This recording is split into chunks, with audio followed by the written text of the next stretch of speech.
આપણે એક સંસ્કાર કરીએ જેનું નામ છે સીમંતોન્નયન સંસ્કાર, જેને તમે બધા શ્રીમંતના નામે ઓળખો છો.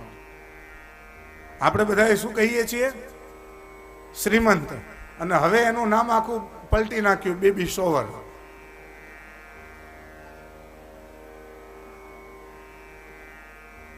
હવે અંગ્રેજી નામથી તમે સંસ્કારો કરો. હવે એ સંસ્કાર જે છે સીમંતોન્નયન સંસ્કાર, એની અંદર 6 પ્રકારના અલગ અલગ બધા રસ, એ રસને લઈ એક વૃક્ષની એટલે વડલાની કે એને એક કલમ લઈ અને એ કલમથી સીમંત એટલે સેંથો થાય. સીમંતનો અર્થ શું છે? સેંથો. જે બાળક ઉદરમાં છે એના પિતા દ્વારા એ 6 રસોને બધાને ભેગા કરી અને આ સીમંતની અંદર પૂરવામાં આવે. એ રસ, આ નસ જે છે મસ્તકની, એ નસ માતાના ગર્ભાશયની નસની સાથે જોડાયેલી છે.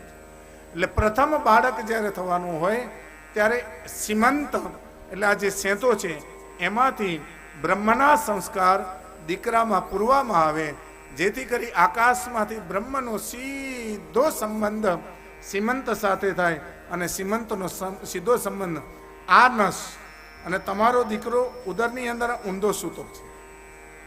બાળકનું માથું ઉપર છે એટલે માતાનું નાભી, આ નસ એ નાભી સુધી, નાભીમાંથી સીધી એ નસ પાછી બાળકના બ્રહ્મરંધ્ર સુધી જાય છે.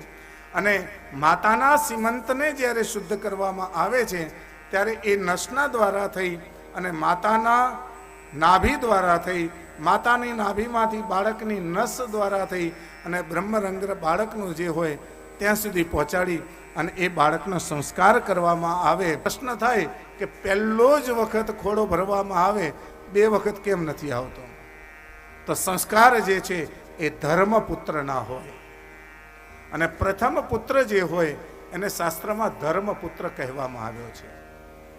રાજા ગાદી ઉપર બેઠેલો હોય, એ ગાદીનો અધિકારી પ્રથમ જે પુત્ર હોય, ધર્મપુત્ર હોય, એ જ ગાદીનો અધિકારી ગણાય. પિતાજીને આપણને પ્રશ્ન આવે કે પિતા અને માતા મૃત્યુ પામે તો એની પાછળ એની વિધિ કોણે કરવી જોઈએ? તો શાસ્ત્રનો સાચો જવાબ એ છે ધર્મપુત્ર દ્વારા થવી જોઈએ.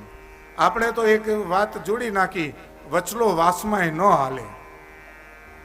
હા, એટલે કાં તો નાનો કરે ને કાં તો મોટો કરે. એટલે 3 દીકરાઓ હોય તો એની અંદર સમાધાન થાય, કાં તો નાનો ને કાં તો મોટો દીકરો કરે. પણ શાસ્ત્રની અંદર વચ્ચેના માટે પણ નથી કહ્યું, નાના માટે પણ નથી કહ્યું.